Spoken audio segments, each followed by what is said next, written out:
The morning Kambili was born, the midwives whispered that the child came into the world with her fist tightly closed, as though holding something precious. Her grandmother, Mama Aduk, leaned forward, peered at the tiny fingers, and declared in her trembling voice, this one will never touch sand. Her feet will walk only where wealth lives." Everyone laughed at the old woman then. No one knew she had just spoken the prophecy that would rule Kambili's entire life. Kambili grew up in a small village that lay between two quiet hills and a long, winding river. The village was humble, peaceful, ordinary. But Kambili refused to be ordinary. She was not the most beautiful maiden, not the most admired, not the best dancer at festivals, but she carried herself with a confidence so loud it made the other girls shrink. Every morning, she stood in front of her cracked mirror, powdered her face, touched her cheeks gently, and whispered the same words. "I was not created for an ordinary man. I was born to marry wealth." She believed it so deeply that even reality could not convince her otherwise. The villagers watched her with quiet confusion. They watched her dress like someone expecting a prince. They watched her walk like someone expecting applause. They watched her reject every young man who tried to speak to her. And they whispered, "Who gave this one such confidence? Does she not know where she comes from?"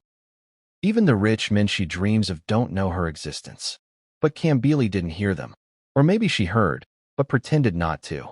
Her eyes were fixed on something only she could see, a future painted in gold. Her mother, Mama Kambili, was a quiet woman, a widow. She worked hard every day, farming, weaving, selling, just to survive. And each time she returned home exhausted, she would find her daughter sitting in front of the door, waiting, always waiting. "Kambili," she would say, "help me bring in this basket." "Mama, I cannot," Kambili replied without looking at her. "I must keep my hands soft. Rich men like soft hands." Her mother would sigh, shake her head slowly, and carry the heavy basket inside alone. One evening, when the sun was melting into the hills, she tried again. "My daughter, you are growing older. Good men have come. Kind men. Hard-working men. Why must you chase them away like flies?" Kambili smiled softly, touched her earrings, and said, "Mama, you do not understand my destiny. My husband will arrive in a car, not on foot. He will wear a wristwatch that shines in the sun. His perfume will enter a room before he does. Mama, I cannot settle for a man who smells of sweat and struggle." Her mother looked at her with tired eyes. "My daughter, dreams do not cook soup. Humility does." But Kambili had already stopped listening. As the seasons changed, suitors came. The first was Adamu the blacksmith. Tall, strong, with hands rough from honest work. He brought a basket of roasted yam and palm oil, placed it before her, and said gently, "Kambili, I want to build a home with you." She leaned back in her chair, crossed her legs, and inspected him like a merchant checking goods. "Adamu," she said quietly, "your shirt smells like furnace smoke, and your hands look like they can scratch a woman's soul. You cannot be my husband." Adamu swallowed his disappointment, picked his basket, and walked away silently. The villagers murmured. Kambili has started again. The second was Chike the farmer. He arrived with ripe plantains and a warm smile. "Kambili," he said shyly, "I may not have much now, but I am working hard. If you choose me, I will choose you every day of my life." Kambili looked at him, her expression softening for a moment, then hardening again. "Choose you? With what future? Chike, you carry more soil on your feet than hope in your pocket. I cannot marry a man whose destiny is tied to a hoe." Chike nodded slowly, hurt but polite, and left. The village women clicked their tongues. This girl is chewing pride like coconut. As Kambili rejected suitor after suitor, stories began to spread. That girl is waiting for a millionaire husband. They say she wants a man with a mansion. She will wait till her shadow grows old. But Kambili didn't blink. In her heart, she believed something. A rich man was searching for her too, and someday, destiny would bring him. Then one afternoon, something happened. Kambili was sitting under the big Yadala tree, the same spot she sat every day, adjusting her dress, practicing her smile, preparing for the husband she hadn't met. The wind suddenly shifted. The leaves trembled. Even the birds paused mid-song. From the end of the dusty road, a sound rose. Soft at first, then louder, then clearer. A vehicle, not a bicycle. Not a motorcycle. A vehicle. The villagers stopped what they were doing. Children ran out to the roadside. Women dropped their baskets. The men stood up from the palm wine stand. A black car, shiny, tall, majestic, rolled slowly into the village, its engine humming like a foreign visitor. Kambili's heart thudded in her chest. She stood up slowly. Her breath caught. Her fingers trembled. Mama! Mama, it has happened. Mama, he has come. Her mother stepped out of the hut, shielding her eyes from the sun. Kambili who? Kambili whispered, trembling from head to toe. My husband. The car stopped. The door opened, and a man stepped out. Tall, handsome, polished shoes. A wristwatch that caught the sun like a blade. Perfume drifting like a cloud. The villagers gasped. Kambili's eyes filled with tears. Finally, the man looked around slowly, then his gaze locked on her. He smiled, and in that moment, Kambili felt the world shift. Her destiny, her long-awaited destiny, stood before her at last. But fate, as she would soon learn, does not always wear the face you expect. The man in the black car took a slow step toward her, his polished shoes kicking up little clouds of dust. Kambili's heart raced, each beat loud enough, it seemed, for the entire village to hear. She straightened her back, smoothed her dress, and lifted her chin high. He removed his sunglasses, revealing a pair of eyes that were neither intimidating nor dazzling. Just ordinary eyes, calm and unremarkable. Kambili blinked. Her lips parted, ready to speak, but the words froze in her throat. Good afternoon, the man said politely. His voice was soft, almost gentle, but it carried a confidence that made her take a step back. Kambili swallowed, trying to steady herself. This must be my Odogwu, she thought. This is him, my golden destiny. But something inside her whispered doubt. The man smiled faintly and held out a small gift, a single rose wrapped in brown paper. I saw you sitting here every day, he said, and I thought you deserved this. Kambili's heart fluttered. He noticed me.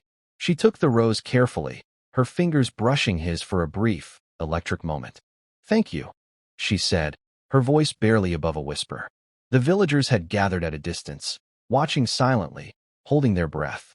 Children pointed, mothers whispered, men shifted uncomfortably. No one had expected this moment. No one had imagined that Kambili's patience might finally be rewarded. But before she could step closer, the man cleared his throat. I must tell you something, he said, his tone shifting slightly. I am not who you expect me to be. Kambili frowned, her excitement warring with confusion. What do you mean? The man's smile wavered. I am not rich. I am not powerful. I do not own a mansion, or a car, or even much money at all. I have a humble life, but I promise to treat you well. Kambili froze. Her mind raced. This is not how it was supposed to happen. For the first time in years, her certainty wavered. Her carefully built world of gold, luxury, and grandeur trembled like a fragile vase. The villagers, sensing her hesitation, began to murmur. Is this the one she has been waiting for? She cannot marry him, surely. He is not even close to her standard. Kambili's fingers tightened around the rose.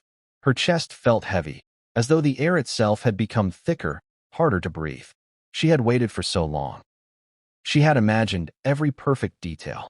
And now, here he was, ordinary, simple, yet undeniably kind. A flicker of doubt ignited in her mind. Could this man, this simple stranger, be enough to fulfill her dreams? Or had she spent so long chasing a fantasy that she would never recognize real love when it stood before her?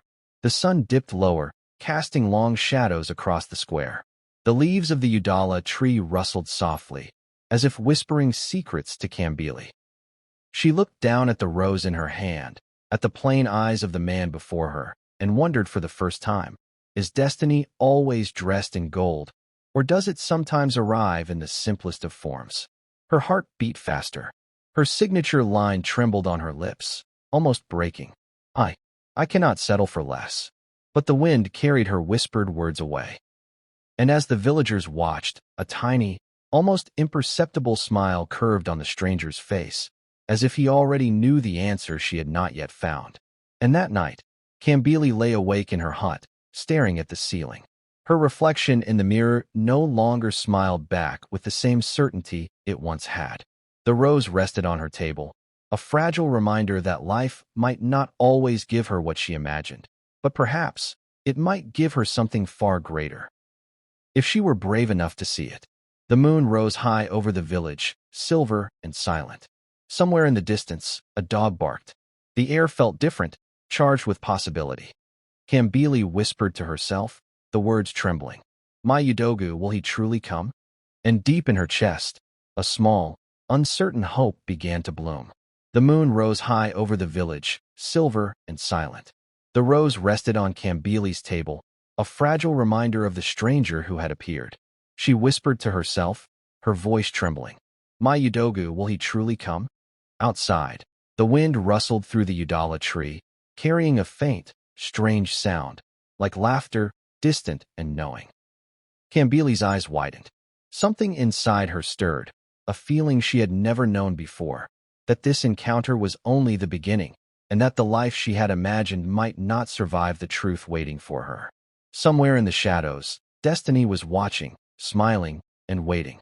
If this story touched you, if Kambili's boldness, her blind faith, her stubborn hope, and her heartbreaking innocence held your chest for a moment, then please, don't just watch and scroll away.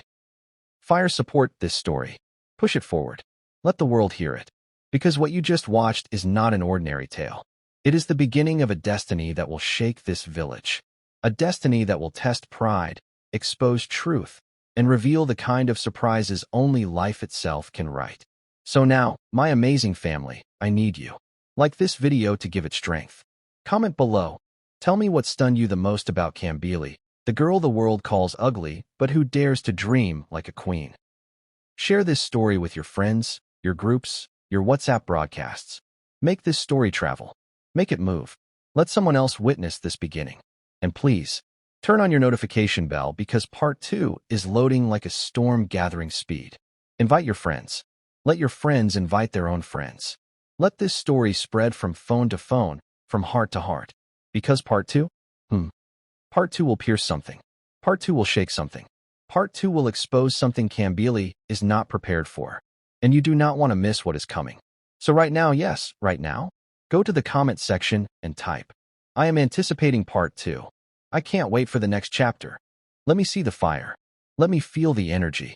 Let me know you are ready to walk with Kambili into whatever destiny is waiting for her. Because this journey has only just begun. And the real story is still hiding behind the next sunset. Because part 2 will shake something. And Kambili's story is far from over.